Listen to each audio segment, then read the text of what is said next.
were girls and young women who were victimized by Epstein and Maxwell in a game ring.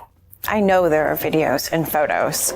I know that Jeffrey had recording cameras in his house. That's a survivor speaking from experience, not speculation, lived reality. Powerful people who caused us harm are being protected and we're being exposed. It is meant to silence us. Silence them. While protecting who exactly? That is the question this video is going to answer, because right now, one name keeps coming up in connection to Epstein's network that most people are still treating like background noise. Erika Kirk. And I'm going to show you exactly why that name is no longer background noise, and why certain people seem very eager to keep it that way. Stay with me, because by the end of this video, you're going to understand why the timing of everything you're about to see is not a coincidence. For years, Erika Kirk's name existed on the far edges of the Epstein conversation. Easy to scroll past, easy to dismiss. The kind of name that shows up in a Reddit thread at 2 a.m. and disappears by morning. No pressure, no traction, nothing that stuck. Then Ellen DeGeneres got pulled back into the same story,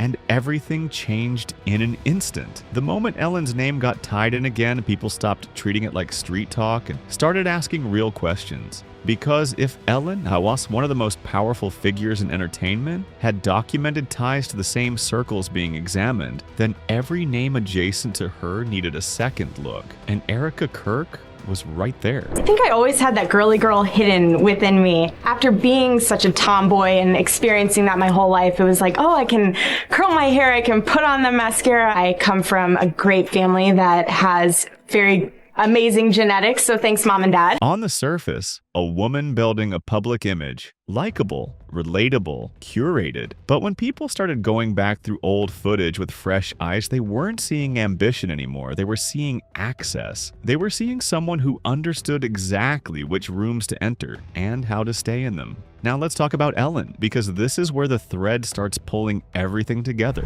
Ellen DeGeneres had documented, repeated, very public ties to Sean Diddy Combs. Not casual run-ins, not a handshake at an awards show, repeated appearances, inside jokes, public praise. At the time, people laughed along. Celebrities being celebrities on a big stage. Nobody's laughing now. No, it's great. So tell me about your birthday party. Am I invited? Yes. Yes, you're definitely invited. I invite you to all my parties. You just haven't seemed to show up. No, well, is it on the East Coast? Yes. Well, that's why. Why don't you have one here on the West Coast? Because I work all the time. Okay, well, maybe I have one at your house. Where's that? Now, what time would your party start, let's say? Like 9:30. Really? That early? Yeah. I could make that. Yeah. But I could think of you of starting a party at like midnight. Like, what time will it go till? That's a different type of party, though. Go back and watch that exchange now. Listen to the language, feel the comfort level. That is not two strangers making small talk. That is two people who understood each other completely. Diddy's parties, the controlled environments, the tight guest lists, phones disappearing at the door. Whatever happened inside stayed locked in the room, and Ellen was right there alongside him, giving his lifestyle a platform, making it look completely normal in front of millions of viewers. She gave him a birthday shout-out, called him nicknames, Cuddle MC, Snuggle, then brushed it off with, "You don't need to know why." That line hit different once people started asking questions, and that's precisely where Erika's name slides back into the spotlight, because her timeline doesn't sit separate from these environments. Long before any polished public image, she was already moving through circles built on access. Fashion scenes, pageants, media exposure, high-level networking rooms that most people never see. These are the kinds of spaces where powerful figures cross paths quietly. No headlines, no cameras, just connections being made behind closed doors. Then old clips resurfaced. Eagerly pitching herself to designer Diane von Furstenberg, the same figure linked to Ian. At first glance, it looks like ambition, someone making the right moves, climbing fast, but when you line it up against everything else being discussed, it starts feeling more calculated. Like every step had a deliberate purpose. Like she wasn't just networking, she was positioning. The timing in my life is perfect for this opportunity. I'm at a great point, just career-wise, to be able to take on this type of endeavor. And I feel like I have something very unique to offer this whole experience in general. Like I said, I'm very coachable, I'm very trainable.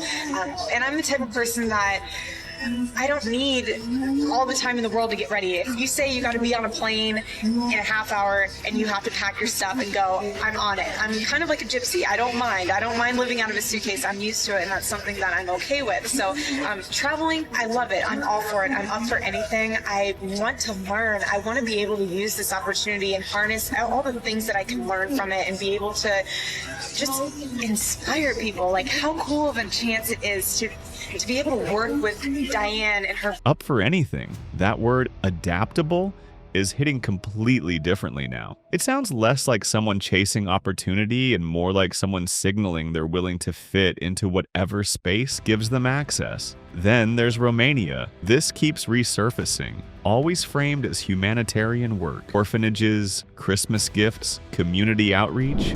Also, if we're asking questions, how is it that Erika is always so tied to Eastern Europe? Why is she just like kind of floating around? Just this girl from Ohio? How does she get linked to Romania and the United States Marines? She presents it as gift sending, organizing donations for children in need. But here's the problem. Sending gifts to an orphanage in Romania does not require the logistical support of the United States Marines. You can do that with a shipping address and a credit card. Because before the scandal broke and accusations of child trafficking onto the military base, Erika used to claim that she was a bit more involved. The story shrank conveniently, and around that same time, the conversation about Epstein's operation was shifting in a major way. People started saying it was never just one man. It was a network, recruiters, facilitators, people who moved others into controlled environments without drawing attention. Then came the legal moment. Reports claimed a judge referenced her name in connection to Epstein-related proceedings. That hit hard. I said to my team this morning that the amount of evidence that is now piling up, I would say against Erika Kirk, is almost akin to an NBC Dateline episode, except it's actually more simplified than that. Like Dateline, that show is way too complicated. Here's where it gets uncomfortable, because this pattern, this culture of protection, doesn't just live in government, it lives in entertainment. It lives inside the rooms where celebrity and power collide. When Corey Feldman went on live television to expose Hollywood's abuse problem, Barbara Walters told him directly on air. Sincere, didn't she? Very sincere. Virtually choke on her words. But the best one for me is Ellen DeGeneres, who is, by the way, a very nasty person. I've had dealings with her in Australia. Could I tell you some stories about that cow? Protect the industry, not the victims. That's the operating principle. The unspoken rule that has kept names buried, survivors silenced, and powerful people untouched for decades. I have this crazy idea that I will order pizza. And so if I do, I don't want it to go to waste. Who will eat pizza if I...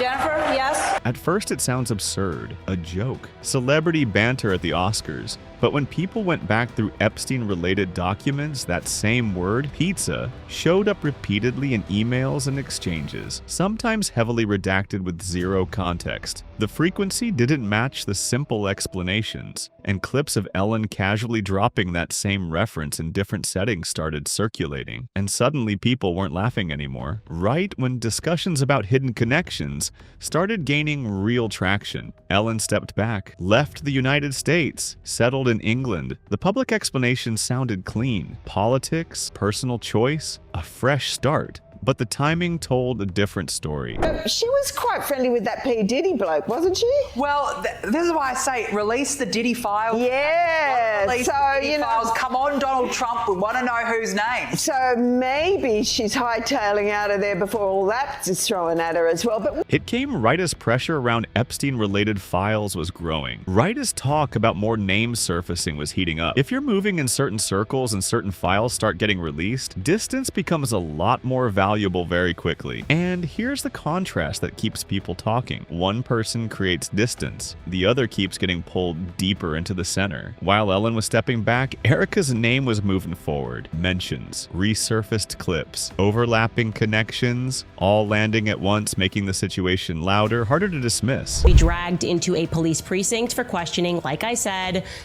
you can show me the person who disagrees with me on that after I will reveal to you what we can now confirm. Now, I need to be honest with you here. Not everything circulating online right now is verified. Some of it is documented, some of it is inference, and some of it is pure speculation being shared by people who can't trace the original claim. That distinction matters. The problem isn't that people are asking questions. People should be asking questions. The problem is that the institutions built to answer those questions are still protecting people at the top. When official channels refuse to release full information, when names get redacted that have no business being redacted, when transparency is promised and never delivered, people don't accept the silence. They speculate, they theorize, they connect dots that may or may not belong together. And that's exactly what's happening right now with Erika Kirk. But here's what nobody can deny. The pattern is there. The access points are documented. The circles overlap. The names keep showing up in the same spaces at the same times. Powerful people